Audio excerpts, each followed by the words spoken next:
दोस्तों, महाराष्ट्र में जो मुंबई नगर निगम का चुनाव है, उस पर महाराष्ट्र में बीजेपी और महायुति इन दोनों के लिए जो एक नई चुनौती है, उस पर कांग्रेस का एक नया गठबंधन है। वैसे तो जो लोकसभा और विधानसभा में गठबंधन हुआ था, उस गठबंधन को अगर पहले ही आप समझें तो आपको पूरी कहानी समझ में आएगी। महायुति जो गठबंधन है, उसमें बीजेपी है, एकनाथ शिंदे हैं, एनसीपी के अजित पवार हैं। ये तीनों पार्टियां जो महायुति गठबंधन में, महाविकास अघाड़ी में कांग्रेस, शरद पवार, उद्धव ठाकरे, ये तीन मुख्य तौर से जो पार्टियां हैं वो ले लीजिए। अब जब ये मुंबई का जो म्युनिसिपल चुनाव हो रहा है, निकाय चुनाव हो रहा है, इसको और पुणे में जो निकाय चुनाव है उसे, इन दोनों जगहों पर जो गठबंधन है वो मेन गठबंधन इधर उधर हो गई है। कांग्रेस उद्धव ठाकरे गठबंधन के साथ, यानी राज ठाकरे गठबंधन और उद्धव ठाकरे गठबंधन के साथ पुणे में चुनाव लड़ रही है, लेकिन मुंबई में नहीं लड़ रही। शरद पवार और अजीत पवार ये दोनों एक साथ आए हैं पुणे में आए हैं, लेकिन मुंबई में नहीं आए हैं।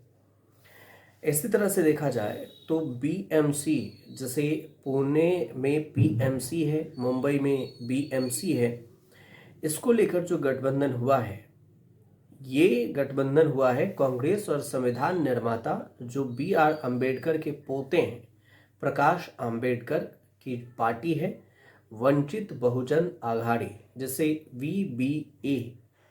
इसने महानगर पालिका का जो चुनाव है वो मुंबई में पीएमसी जिसे कहते हैं, उसमें चुनाव साथ लड़ने का ऐलान किया है। वीपीए और कांग्रेस दोनों साथ लड़ेंगे चुनाव मुंबई में बीएमसी में।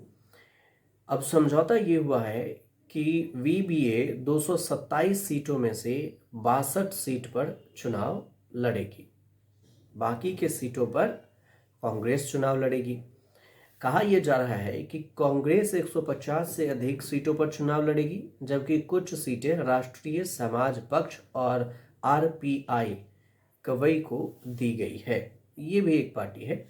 और इस तरह से चुनावी गठबंधन के जो फैसले हैं उसकी घोषणा कांग्रेस की महाराष्ट्र इकाई के जो अध्यक्ष हैं, महाराष्ट्र प्रदेश अध्यक्ष हर्षवर्धन सपकाल, और वीबीए के प्रदेश उपाध्यक्ष हैं धैर्यवर्धन पुंडकर।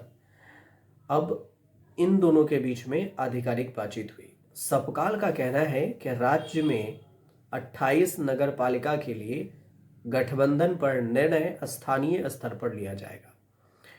दोनों दलों ने अपने स्थानीय नेतृत्व को इस संबंध में फैसले लेने के लिए अधिकृत किया है। बीजेपी को बांटने वाली पार्टी बताया गया है।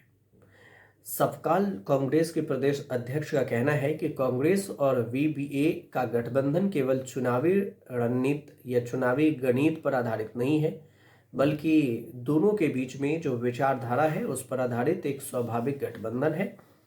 यह संख्याओं का खेल नहीं बल्कि विचारों का संगम है। दोनों दल संविधान के समानता और जो बंधुत्व है, सामाजिक न्याय है, उस पर आधारित भारत के निर्माण में विश्वास रखते हैं।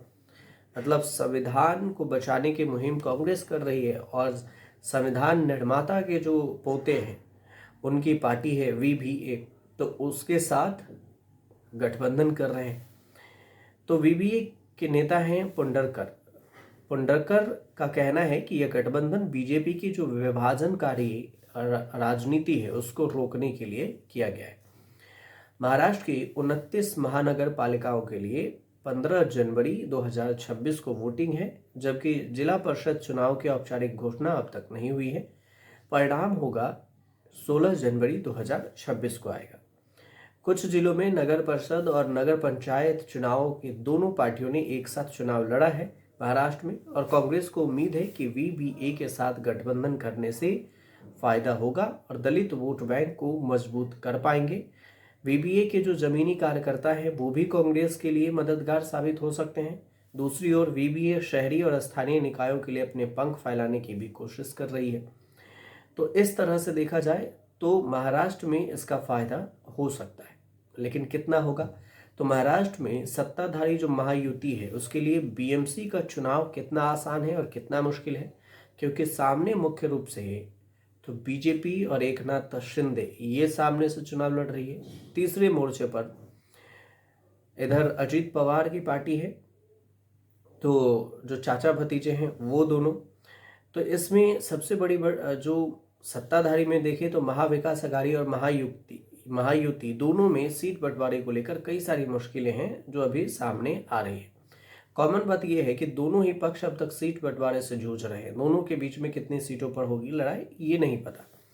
वहीं पर उद्धव ठाकरे और राज ठाकरे ने बस इतना बताया है कि वो मिलकर चुनाव लड़ेंगे। ये नहीं बताया कि सीटों का फाइनल बंटवारा कितना होगा, कितने पर लड़ेंगे। जैसे संजय राउत लगातार दावा कर रहे हैं कि मामला अब भी कहीं ना कहीं अटका हुआ है।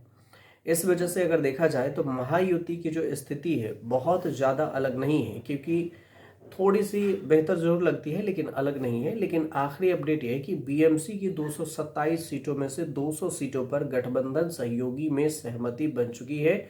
बाकी की जो 27 सीटें हैं उस पर सहमति बनने बाकी है। और इसकी वजह है बीजेपी की जिद के सामने एकनाथ शिंदे और अजित पवार की दावेदारी। एक कई फैक्टर हैं जो महायुति की जो चुनावी राह है उसमें बड़े रोड़े खड़े हो रहे हैं, लेकिन किस्मत से कुछ चीज़ें ऐसी भी है जो गठबंधन के राह को आसान बना रही। जैसे बीएमसी में वोट 15 जनवरी को डाले जाएंगे, अगले दिन 16 तारीख को होगी। महायुति में सीटों का बंटवारा कहाँ तक पहुँचा है इसमें देखें तो बीजेपी अब तक 125 सीटों पर चुनाव लड़ने की तैयारी कर ली है। पहले बीजेपी 150 सीटों पर चुनाव लड़ना चाहती थी, अब सहमति के बाद 125 पर आई। 77 सीटें सहयोगी दल को देना चाहती है। दूसरी बात है एकनाथ शिंदे की जो शिवसेना है 101 सीटें मांग रही है। एकनाथ शिंदे अब भी अपनी मांग पर लड़े हुए हैं, तो कुछ रिपोर्ट में 125 सीटों की मांग की भी बात कही गई है। अब ये भी है कि पहले अगर देखें 2017 में तो बीएमसी के चुनाव हुए थे, तब बीजेपी और शिवसेना का गठबंधन था और शिवसेना दो हिस्सों में नहीं टूटी थी, ना ही एनसीपी अजित पवार और शरद पवार दो हिस्सों में कटे थे। तो यह है कि शिवसेना और बीजेपी साथ लड़ी थी। फर्क ये था कि उद्धव ठाकरे की जगह पर एकनाथ शिंदे आ गए हैं, तो तब शिवसेना को 84 और 82 सीट मिली थी। शिवसेना को 84 और फिर उद्धव ठाकरे जो बीजेपी है 82 सीटों पर चुनाव लड़ी थी। महायुति के सामने जो मुश्किलें हैं उसमें यह है कि पहले तो सीट बंटवारे की मुश्किलें हैं, जो अजीत पवार नाराज चल रहे हैं बीएमसी से। थाने नगर निगम को लेकर जो एनसीपी के जो प्रवक्ता हैं आनंद परांजपे वो दावा कर रहे हैं कि बीजेपी और शिंदे से के जो सीट बंटवारे हैं उससे स्थानीय नेता नाराज चल रहे हैं। दूसरे हैं नवाब मल्लिक को लेकर बीजेपी को कड़ी आपत्ति है कि नवाब मल्लिक जैसे बीजेपी और अजीत पवार के बीच में तकरार है तो मनी लॉन्ड्रिंग केस से जुड़े हैं। ईडी केस से अदालत में आरोप तय होने से बीजेपी के तरफ से नवाब मल्लिक को साथ लेकर चलने में असहज महसूस हो रही है।